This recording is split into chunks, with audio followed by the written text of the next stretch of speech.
Hello, monsters abound here, and welcome back to Total War Warhammer 2 Mortal Empires and part 31 of my Kroq-Gar campaign. It's always important to stand up to bullies, and that's what Cho-Li did. And what happened? He died. So the lesson there is, if you stand up to your bullies, you get shanked. Snitches get stitches. Well, to be honest, Cho-Li's going to be fine. He's actually just going to be injured for 4 turns. I don't know how long a turn takes in Total War Warhammer, what sort of time frame we're talking about, but if he is in, like, Lizardman Hospital for, say, 8 months with, you know, multiple shattered bones, then that's not good. Although it would be worse for the Tomb Kings, because multiple, I mean, they literally are just bones, so shattered bones would only be worse. But he almost did win. I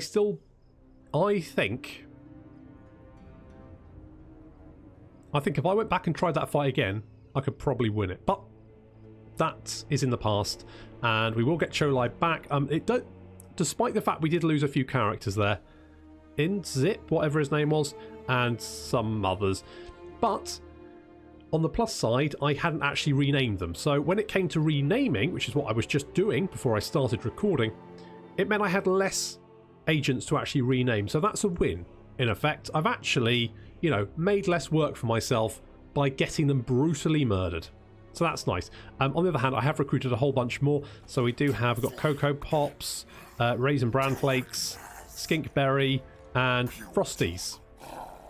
Frosties, of course, are just cornflakes for wankers. And Honey Smacks here is probably going to get... He's got 3 slots, hasn't he? To be honest, I probably want to take out some of these Cyrus Warriors. Is probably what I'm thinking. Eventually. Maybe trade them over? Yeah, maybe. Well, yeah, well, doesn't matter. Kroq-Gar, you've got 1 turn. Right, okay, good. 1 turn. We're going to take Al Hayikik, and we won't have any problem with Arkan or the Crusader factions, because they're going to be pretty happy with us for beating up Settra. We can come down, grab Bella lead, and then Kroq-Gar can come and deal with all these guys. Because let's face it, Kroq-Gar could have easily won that fight. I feel like Cho-Li just wasn't pulling his weight, despite the fact he's got a dinosaur. And Lord Porridge with applesauce he's done fairly good work. He's taken Antok. I think Karl-Zabar might fall to the dwarves, but then we can just buy it off them because we've got a lot of money anyway. Okay, we've got another army recruiting. It's going to take a while though. At the moment, money isn't really an issue. It's the time to recruit armies, and having lost Cho-Li's, it's not great. It's not great. Could have. Well, setbacks, I think, are what make a campaign interesting. If you didn't have setbacks, it would just be a relentless bulldozer all the way through, and that would be boring. Plus, especially for the Wood Elf campaign, where I was fighting off endless waves of humans and dwarves desperately scrabbling from one defence to the next, the thing I learned was that people like to see me suffer. I mean, I think that says more about you guys than me, but some people really got a kick out of watching me struggle, so if anything, they will have just loved Cho-Li getting his head kicked in.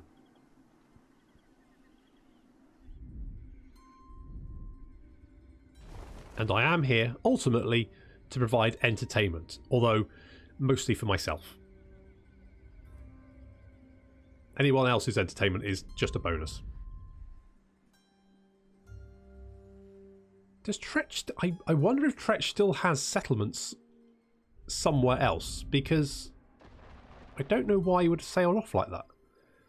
Strange, strange. Uh-oh. Uh-oh. Oh well, as long as they're raiding, they're not recruiting, so it should be fairly easy to just mop them up.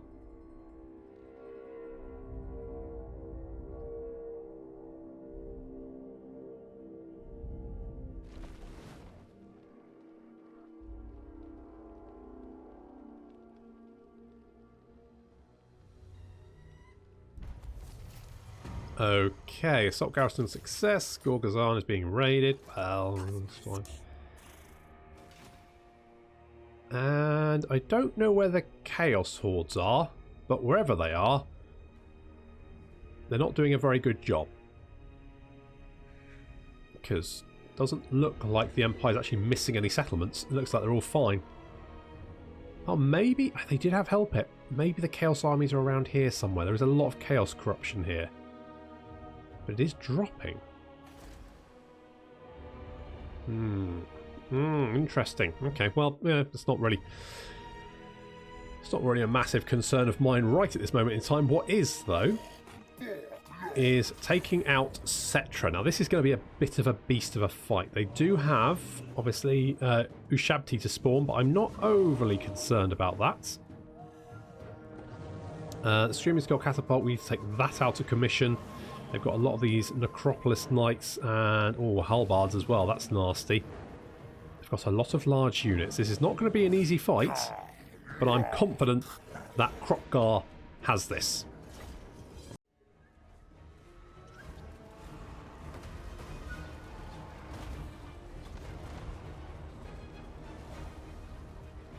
Obviously, the Crusaders, the Crusader cities, use the Bretonnian models. The Bretonnian models have like these waterfalls, which I can't help but feel is very, very wasteful in the desert. Just like, yeah, it's fine. We can have lovely fountains everywhere. A little bit weird. So, Dino Squad smacking down the gate. We've got Covenant War Sphinx in there. Boom Barry is currently trying to annihilate some units that are behind a wall or tower, and so having no effect. And our siege towers are on the way. I always find it weird how these cities tend to have like all this.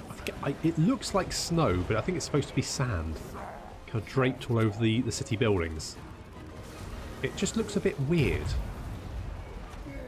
The first time I saw it, I thought it was like snow. I don't know. I'm not a fan, but anyway. The gates are down, so Dino Squad is in. Matilda just went nuts. Just careered through. Matilda's engaging a Tomb Scorpion. She's like, I fucking hate scorpions. Scorpions. Why did it have to be scorpions? Now, Kroq-Gar is engaging the Kemrian War Sphinx. Mano Imano. Got some Necropolis Knights moving in. It's fine, we should be able to deal with them. And the siege towers have reached the walls.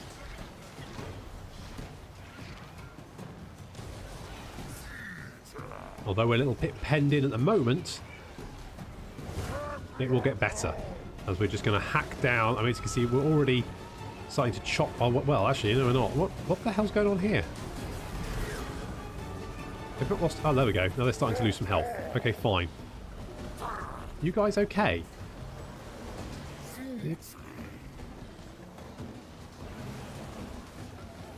Okay, now they've killed 74. And they seem to be doing some sort of synchronized sort of dance, which is great, but... Okay, they're starting to kind of cut their way through. That's good. We've got a lone Tomb Prince here, still fighting. Sort of... He doesn't quite know what to do. There he is. He's getting stuck in now. That's good. That's good. So Ushabti have been spawned on Boom Barry, but the Horned One's easy dealt with that. Boom Barry's coming up to 4 kills. That's good. Good job, Boom Barry. Good job. You're the best. We love you, Boom Barry. Okay, as we're fighting our way through the gates, they still have units being held in reserve, and there is Settra the Imperishable on his chariots. Chariot of the Gods. Tell that because it's got flaming wheels. Goes through a lot of wheels. So we smash through the gate's defenders, and the Horned Ones now pouring into the city. You can see large numbers of skeletons piled all over the place. Tomb Scorpion. Matilda did not like that Tomb Scorpion. So the Horned Ones heading deeper into the city. We're going to see if we can find some nice way to flank around.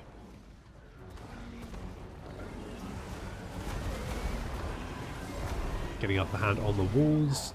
Saurus are still doing this weird sort of synchronized sort of dance thing, which is fine. We do have some Saurus spears over here. They can head down and engage this unit of skeleton warriors. That's going to be pretty good. The Blessed Saurus warriors seem to be queuing up to kill the Hekaran warriors. I can't help but feel that the ones at the back are very patient, but they're not... See, he's trying to jump over and see what's going on. I bet he doesn't even know what he's queuing for. It's fine, never mind. We've managed to smash our way through the defenders at the gates, and we're now moving over to prepare to engage the units in the centre. We do have some halberdiers, which we're bombarding, because they're kind of blocking the way for our horned ones. Obviously, I don't want to charge our horned ones directly into tomb guards with halberds, despite the fact that we can blind them. Still not a good idea. Taking a little bit of fire, but it's not too bad. Looks like we've got control of the walls now, and our Sara spears are charging down to engage this unit of skeleton warriors down here. These guys should be more than capable of just chewing up these skeleton warriors fairly easily. You poor buggers at the back. You didn't get any action, did you?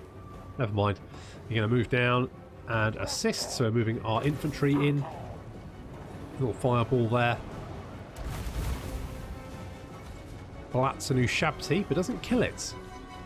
That's right, you can throw a fireball at an Ushabti and it's absolutely fine. Matilda has engaged the tomb guard with halberds. That is just to hold them in place while the companions move around behind them.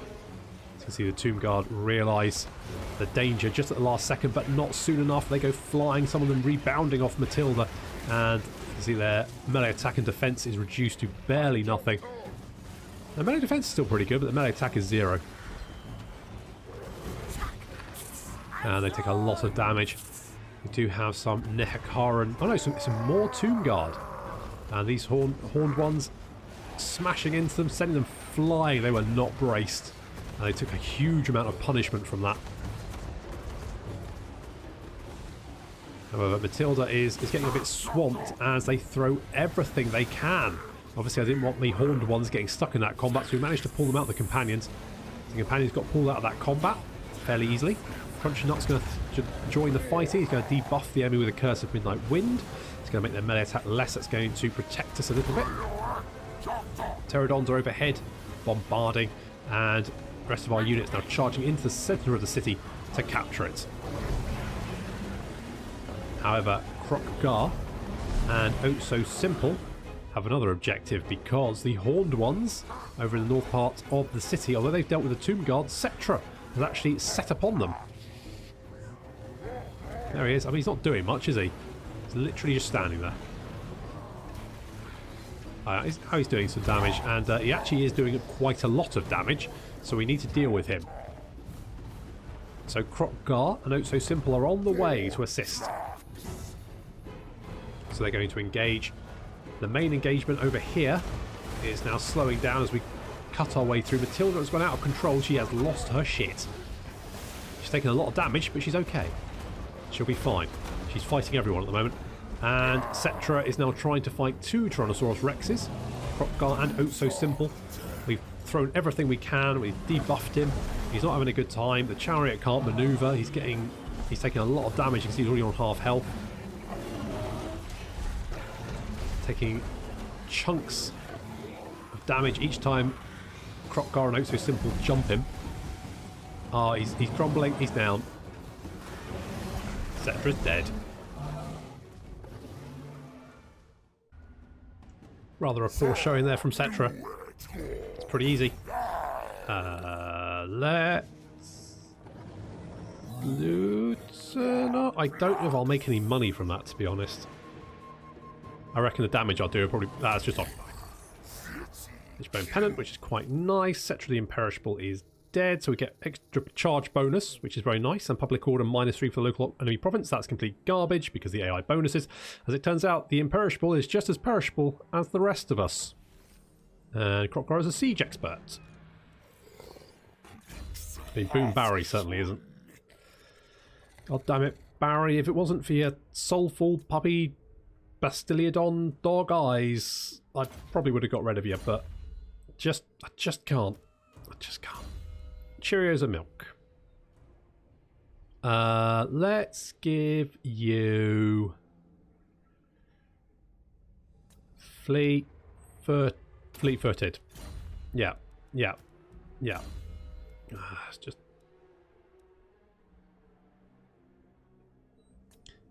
people get upset about the thick-skinned. I can't decide whether to give him the actual thick-skinned or not, or just leave it. I might just leave it. Talking of just leaving it, look, there's salt here. Excellent. So, well, I'll probably need public order here, so let's get public order here. Shouldn't be too bad. Bel Alid has actually fallen to Aachen, which is fine, to be honest, because it means we can head straight for Zandri. This is forbidden. Get King, whatever his name is, beat him up, come over and kill this guy, grab Khemri, sorted, easy peasy. It's all going good. Good stuff. Now, where is there? Okay, the army's heading over there. That, in fact, just leaves this entire place completely undefended. Let's. I think taking Kar-Sabar is probably going to be key. Just going to see if we had any quests. We do not. And let's get these, because these agents really need to be in this army. So Skinkberry, let's get all you guys in here. Now, this might look like overkill, but on the other hand, each one of these heroes can be mounted on a dinosaur. Which, just to be honest, I feel like the only problem the Lizardmen have, and they don't have many, although I did see, was it Party Elite's video about the rampage mechanic and how it's not actually a bonus, it's a negative. Interesting video, go watch it. But the other problem they have is that all their heroes are far more useful on dinosaurs and in armies than they are not. Which limits the amount of agents you're actually going to have. But it's not, I mean, it's not a massive complaint. Let's put this in perspective. It means every single one of your heroes can be mounted on a sodding dinosaur. Yeah, we definitely want extra defences, just in case. A little bit of extra cash wouldn't go amiss. Let's do that. Zandri is... Yeah, we need to take Khemri and we need to defend it. Al Hike is going to be fine. It's got walls already. It doesn't have enemies anywhere near it. We are going to have to obviously kill Aachen eventually. When I say eventually, I mean pretty soon. But it's somewhere down the sort of list of priorities at this moment in time. The other thing we need is actually somewhere to get bleeding...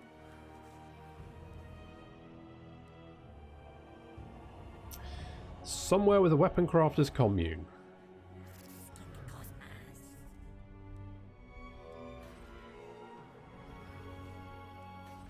I mean, we could do it maybe here.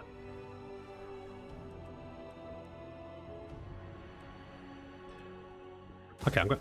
Right, well, yeah, okay, let's do it this side of the mountain. So we'll get, knock down the Kroq-Gar Labour District, get a Weapon Crafters Commune there. And then probably... Do I want to do it here?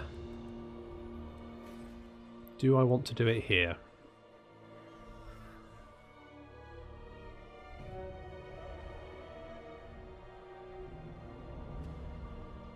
I sort of fit... Well, yeah... I mean, doing it here would be okay, wouldn't it? We could do it here. Okay, let's knock down the Temple of the Old Ones. We'll keep the Geomantic Spire. We'll keep that. We've got the thingy. What's it called? The Cold One Caves. Yep, got Cold One Caves there. That's good. Do I need defences here? I don't need defences. Let's get a Pterodon Hatchery. We can build the Weapon Crafters Commune here. And this can be a recruitment place. The Charnel Valley can be a recruitment location for the whole family. Assuming your family wants a military recruitment area. And why wouldn't they? Okay, let's get more Kroq-Sigors. I feel like Temple Guard are pretty good. Plus, we don't get the upkeep reduction. So, I feel like for not... I mean, Kroq-Gar's army, yes, I think you could make the argument that the Saurus Spears, despite being slightly less potent than the Temple Guard, actually aren't far off. And for the cost, you're probably may as well just go Star of Spears. But I think for any other army, I think a couple of units of Temple Guard for that anti-large combat ability is just too good. Talking of that, so we got 4 heroes and 3 spots.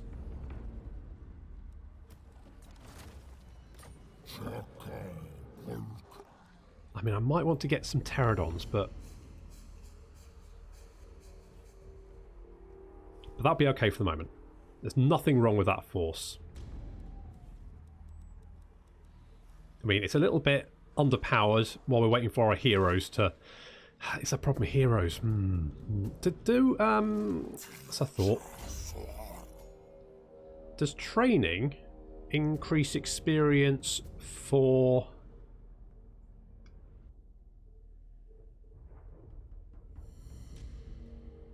That's in an army, isn't it? I mean, I know heroes gain experience every turn. I'll be interesting to see if training actually increases their experience. I mean, it's not a huge amount per turn, but with 2 of them in there, be alright, wouldn't it? I don't know if it actually does have an effect, though. Ricicles. You would chase... Well, you're not really chasing that army. We do want to have more vision in the centre over here. That would be good. We do have this big stack moving around. We do need to keep an eye on that, try and shut that down. But I think Settra is in a bit of trouble. Unfortunately, I had a little bit of a crash. I don't have them very often at all. And in fact, it was Applesauce's fault, because this rat spawn sacrifice apparently did not want to... I believe it was the machinations of the horned rat, because I was trying to get rid of this rat spawn sacrifice, clicked on it, and it just did not like it at all. I don't know why.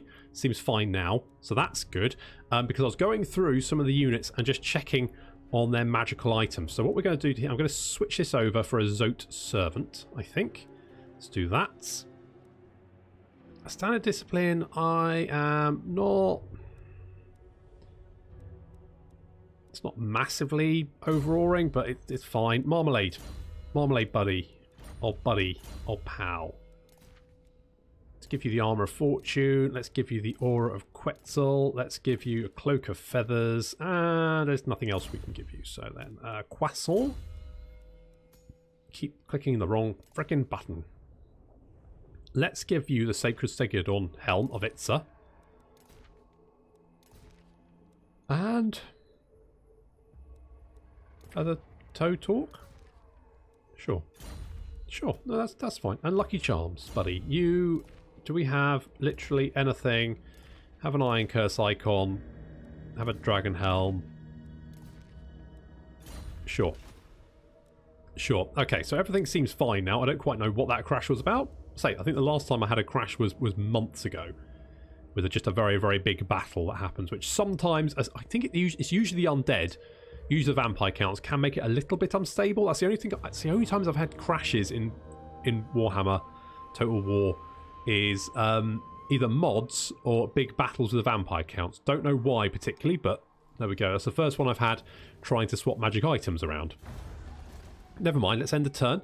Let's see if what happened last time. Of course, what I know what happened last time happens this time. I forgot to move Weetabix again. I mean, that did happen last time. I probably should have remembered. Ah, it's fine.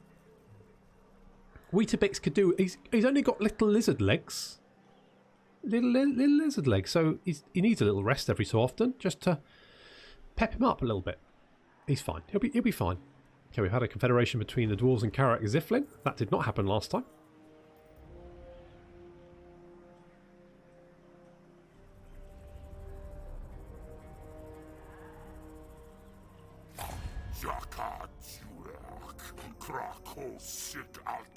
Speak Dryrain tongue, my masters understand. Yeah, well, currently our masters is being a bit of a dick. Aleth, yes, we will have a defensive alliance with you. Yep.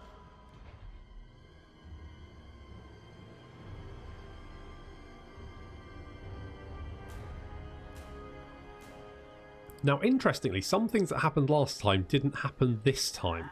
And I don't know whether there's just a potential chance or whether the AI makes different moves, but considering that I haven't actually changed much between the last time, obviously, I ended a turn, and this time, Basically all I've done is switch some magical items around. Would that have an effect? Would that potentially make me more of a threat to some factions, so they don't necessarily, so they might, say for example, Kroq-Gar and the Dwarves confederate because Kroq-Gar feels slightly weaker overall and so therefore confederates with the Dwarves? I don't know. Interesting thought though.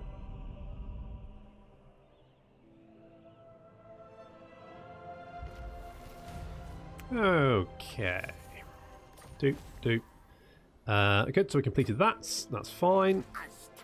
Not that the chapter objectives are ever really particularly exciting, but it's always a nice little bit of boost to cash. Can we wound live? Let's go for it. Come on, Oatmeal, you've got this. Oatmeal, look at that. Smashed it. Absolutely smashed it. Good job, Oatmeal. What an absolute legend. Let's give you a Pterodon. Why the hell not? Now you don't have to run around on your little lizard legs. You can fly. Amazing. That's going to save you some time, isn't it? Doesn't actually make him move any further, though. Interesting. Okay, Kroq-Gar. You're going to head over here. Now, we do have 2 armies heading in this direction. That's interesting, actually, because last time King Sunraset headed in this direction rather than this direction. Why has he gone there? I don't know. Is it a butterfly effect type thing? Who knows? All right, let's get you lads all in here. That's it. Everyone in? Okay, we're off. Floating around. Let's see. Raisin Bran Flakes. You can have Gambler's Armour. And Frosties. We've run out of stuff. So you are currently unequipped, but we'll get around to it. It's fine. It's absolutely fine. And we want a Weapon Crafter's Commune here. Because that's going to be good. 4 turns. It's a long time. It's a long time. We can do a lot of upgrading though. Oh, upgrading this always costs so much. It's such a bad idea to have uninhabitable terrain. It really is. It just costs so much to build things and you just don't get any money from it. It's just generally a bad idea. Could go beast lairs here.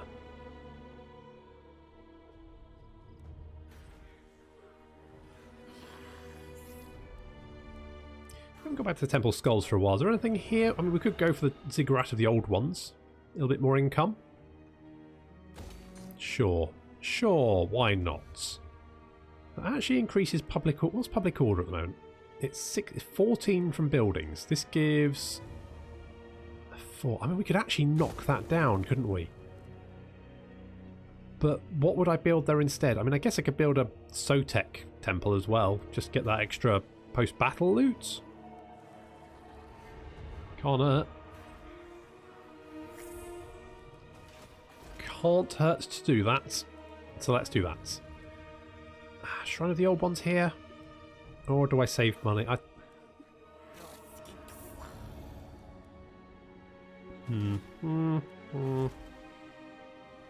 Could maybe get a dinosaur building here. Let's do that. Do I need a Weapon Crafter's Commune as well, though? Blah, blah, blah, blah, blah, blah, blah, blah, blah, blah. Where are we? There we are. Right. So I need a Temple of the Old One for Bastilion with Solar Engine, although we've kind of identified that Solar Engines aren't that good, really. Bastilion with Revivification Crystal. I think we need the Sotek Temple for that. So I'd have to keep that in mind, that I need a Sotek Temple here. But I think that makes sense. So let's do that. I don't think we need the Weapon Crafter's Commune. So no problem. We'll go with that. We can lay siege to Kar Sabar. If we can grab that, that would be great. Looks like a beefy garrison. So let's get some siege towers up. Although the garrison is beefy, I mean the Tomb Guard we should have no problem with. The Ushabti, we've got lots of Temple Guard, so dealing with these large units should be fairly easy. I feel like it should be fairly straightforward. I'm confident. The axe thirsts for war. I think For the wisdom. Yadri Forrowbrow is probably going for Bagar, but we can always buy Bagar off him. So it just means that we won't have to put the effort into grabbing it. Grabbing the capital's more important, I think.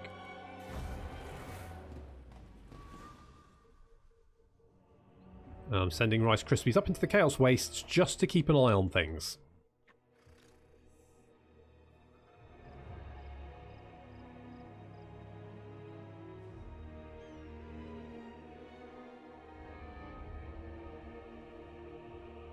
I would like another quest for fire bowlers. I want more fire bowlers.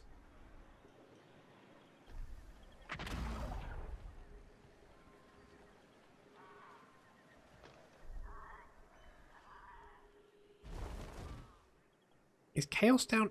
Oh, hello. Right, okay, so this is what happened the previous turn. So Lothern have declared war on Norscan, and that brings in the Warriors of Chaos, the Beastmen, and Nagarond.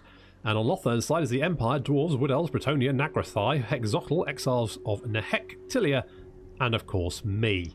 So, I mean, normally when it comes, you know, when you think of like fantasy worlds with sort of like an impending doom, you think that the good guy races are the underdogs. They're the ones that have to group together and fight off impossible odds. Although in this case, it's very much the other way around, as the forces of evil are very much outmatched by the sheer weight of numbers of the forces of good, which is unique, I'll give you that, but it does kind of remove that impending doom, at least from the good guy standpoint. As a bad guy, they're probably definitely feeling it.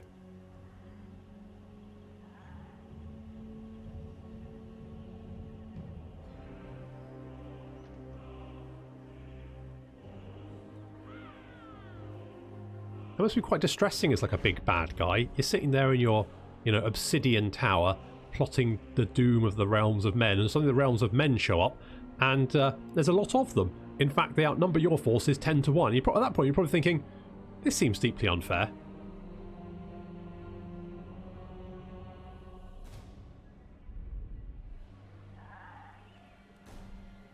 Okay, so Tretch has quite a few agents up there, which is going to make getting our skinks close tricky.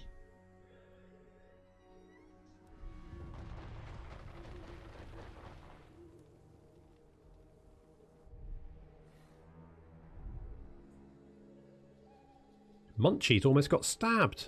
Son of a gun.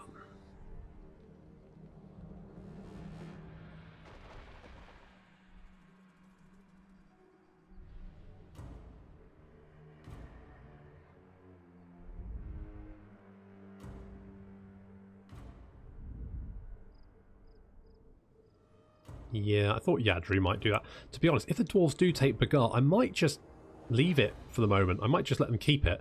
Because that way they'll have to defend that from... Oh, hello. Can you feel it? From the north it comes.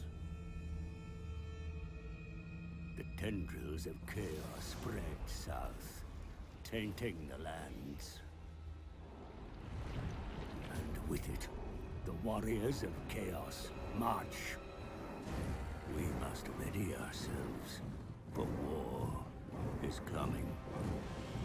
But who has brought the warring tribes together? What manner of champion holds that power? It's that shiny-headed prick, isn't it?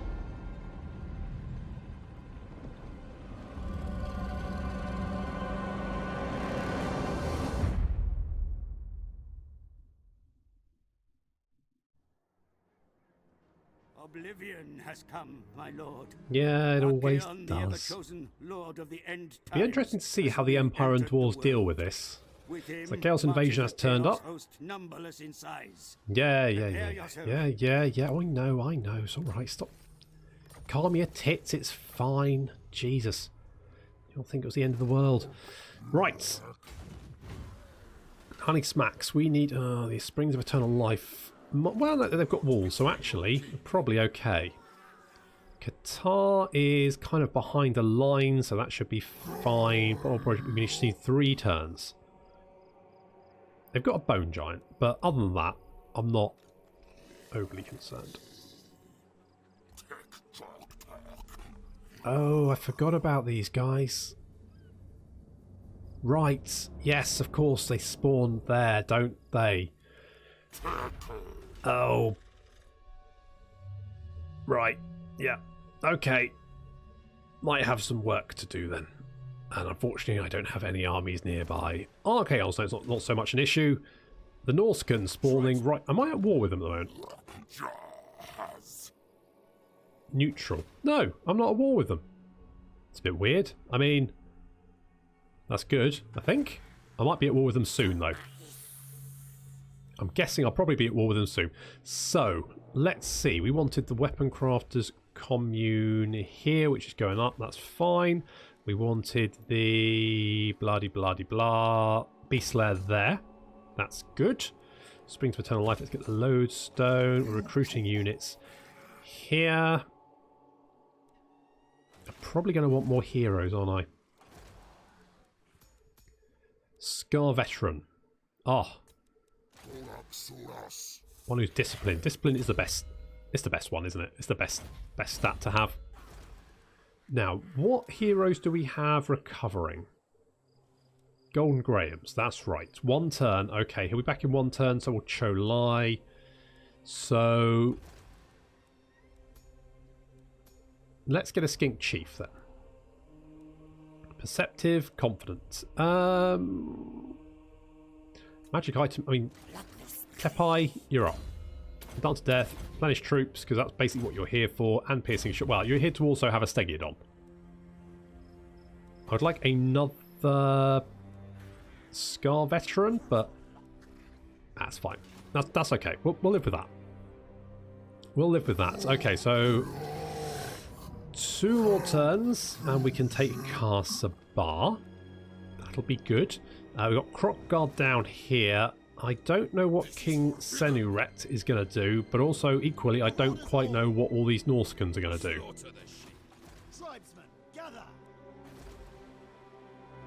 Gorgazan will have walls in 4 turns, but it's taking a sodding long time because it's all uninhabitable. However, I do have walls everywhere else, so that's good. That's a good thing. That is a good thing. I just don't want to spend money here because it's stupidly expensive to build anything. Okay, let's get walls. Thank you, windows. And yes, we want a stone marker to increase our income in this area because we've got a couple of pyramids here.